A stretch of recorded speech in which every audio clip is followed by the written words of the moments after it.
Hello students, welcome to the commerce club. Accounting terminology को आगे continue करते हुए आज हम 4-5 टर्म्स डिस्कस करने वाले हैं। मैं बोलता हूँ वेरी इंपॉर्टेंट, तो आप लोग सोचोगे मोस्टली वीडियोस में बोलते हैं वेरी इंपॉर्टेंट। बेसिकली जो चैप्टर चल रहा है ना, इट इज़ द बेस। आप प्लीज़ समझिए इस बात को। ये बेस है आपकी अकाउंटिंग का। जितनी मर्जी हायर स्टडीज़ में आप जाएंगे, जब तक आप कॉमर्स में हैं ये टर्म्स कहीं ना कहीं यूज़ होनी ही होनी है, न्यूमेरिकल में यूज होनी है और थ्योरी में भी आएंगी। तो सबसे पहले हम करते हैं नेट प्रॉफिट या income. It is a very common word, आप सुनते रहते हो। सो स्टार में लिखा हुआ है इसका formula.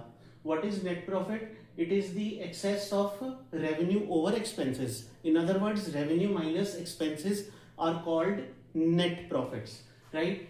What is net profit? It is a result of business activities. Obviously है, अगर आपको थ्योरी में आता है तो मैं ये बुलेट पॉइंट्स बना इसलिए देता हूं कि आप इजीली ग्रास्प कर पाओ और एग्जाम में लिख पाओ। मार्क्स लूज नहीं करने हैं थ्योरी में भी। तो it is the result of business activities. Business activities means हम पहले परचेज करेंगे रॉ मटेरियल, फिर सेल्स करेंगे एंड सो ऑन। कई भी तरीके की ट्रेडिंग भी कर सकते हैं। So it is a surplus which belongs to the owner. Quite obviously जो ओनर है वो काम ही इसलिए कर रहा है कि उसे प्रॉफिट हो, तो ये सरप्लस है जो ओनर को बिलोंग करता है। या इसे और तीसरे तरह से ये भी कहा जाता है, it is a reward for the owner against capital. Obviously आपने पहले कैपिटल इन्वेस्ट की होगी एज ए प्रोपराइटर, तो उसके अगेंस्ट जो रिवॉर्ड है उसे नेट प्रॉफिट या इनकम कहा जाता है। Next is net loss. ये इसका फॉर्मूला रिवर्स है। It is the excess of expenses over revenue. Why? Because कई बार क्या होता है कि खर्चे इतने ज्यादा हो जाते हैं और उतनी रेवेन्यू जनरेट नहीं होती। ये ना शुरू शुरू में होता है।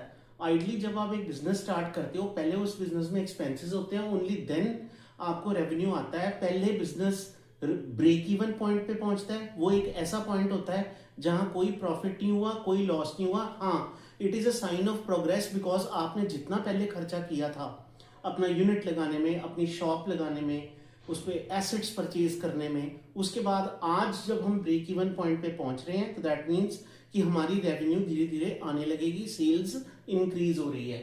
Okay, net loss can be also said as expenses lead to revenue but losses do not. कहता है खर्चे और लॉस में फर्क होता है।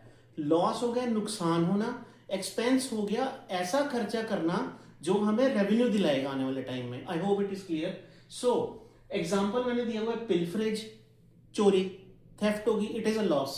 Yes, so it will be called as a loss and against which the firm has no benefit. अब loss है, उसके अगेंस्ट कोई बेनिफिट तो है नहीं।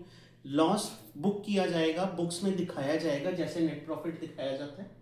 थर्ड इज द एक्चुअली ना ये टर्म है डेबिट, और फोर्थ टर्म है क्रेडिट। बुक में भी ऐसे दी हुई है, मैंने इसको टी शेप अकाउंट फॉर्म में कन्वर्ट कर दिया। मेरी पिछली वीडियोस में मैंने बताया भी हुआ है, देख लेना, ठीक है। So what is debit? अगर आपको थ्योरी में क्वेश्चन आ जाए 2 मार्क्स का, 3 मार्क्स का, सो आप लिखोगे debit an entry shown on LHS means left hand side of the account. So this is a T shape account, this is the left side, this is the right side.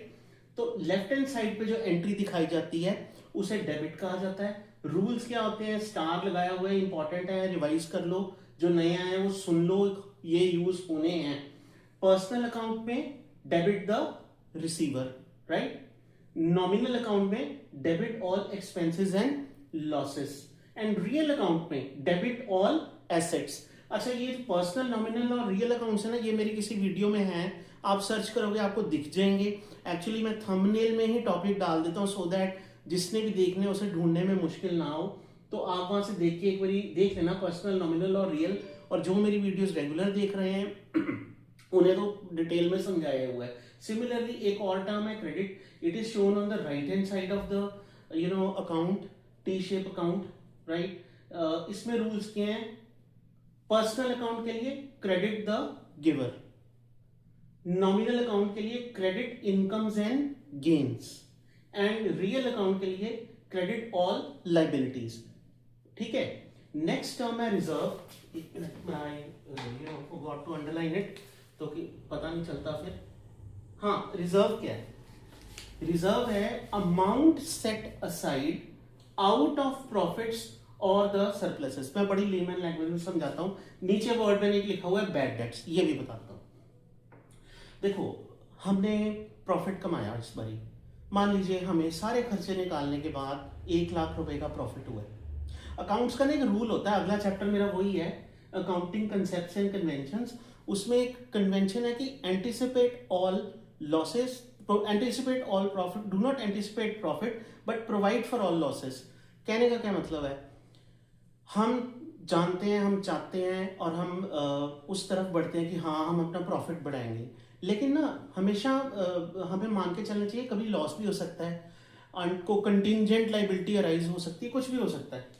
तो हम एक reserve create करके रख लेते हैं, हमें 1 लाख का profit हुआ, ये नहीं कि हम पूरे का पूरा प्रॉफिट यूज में ले आएंगे, हम उसमें से कुछ अमाउंट सेट असाइड कर देंगे। मान लीजिए 15,000 का, मैंने 1 लाख में से 15,000 रुपये रिजर्व में रख दिया भी अगर आने वाले टाइम में मुझे कोई लॉस होता है तो मैं उस प्रॉफिट से उसको सेट ऑफ कर सकूं, ठीक है। तो अब और या सरप्लस में से सेट ऑफ कर सकूं। अच्छा, अब बैड डेट्स, पहले तो पता है डेट्स क्या होते हैं। डेट्स होते हैं कर्जे, जो हमने पैसा किसी से लेना है या पैसा किसी को देना है। अब मान लो किसी से हमने पैसा लेना है और वो इनसॉल्वेंट हो गया, वो दिवालिया हो गया और वो पैसा ना दे पाया, तो ऐसे डेट को हम क्या बोलेंगे, बैड डेट, ठीक है। अब अगर हमने रिजर्व में से रिजर्व फॉर बैड डेट्स पिछले साल 15,000 का बनाया हुआ है और मेरा इस बारी बैड डेट 8,000 का हुआ है, तो अगेन मैं उसको अपने प्रॉफिट से सेटिस्फाइड कर पाऊंगा। यही सारा पर्पस होता है रिजर्व क्रिएट करने का। देखो, ऐसा है कि मैं हर वीडियो में ये बोलता हूँ, सिर्फ आपके बेनिफिट के लिए बोलता हूँ कि इसको ना सब्सक्राइब कर लो। रीजन बीइंग हर वीडियो आपस में रिलेटेड है, सारे चैप्टर्स इंटर रिलेटेड हैं। आपको जब तक ये सारी वीडियोस आप खत्म करोगे ना, आपको आई अश्योर यू पूरे सिलेबस की ग्रास्पिंग हो जाएगी, नॉलेज हो जाएगी, अच्छे मार्क्स सिक्योर कर पाओगे। हमेशा से जो मैं कहता हूँ, there is no substitute for hard work and road to improvement is never ending. हाँ, मैं ना बड़ी बारी भूल जाता हूँ ये बोलना। देखो, ऐसे है, अगर आपकी कोई भी क्वेरी है, you are welcome to write that in comment. वैसे डिस्क्रिप्शन में मैंने अपनी ईमेल भी दे रखी है, आप मुझे मेल कर सकते हो, ठीक है।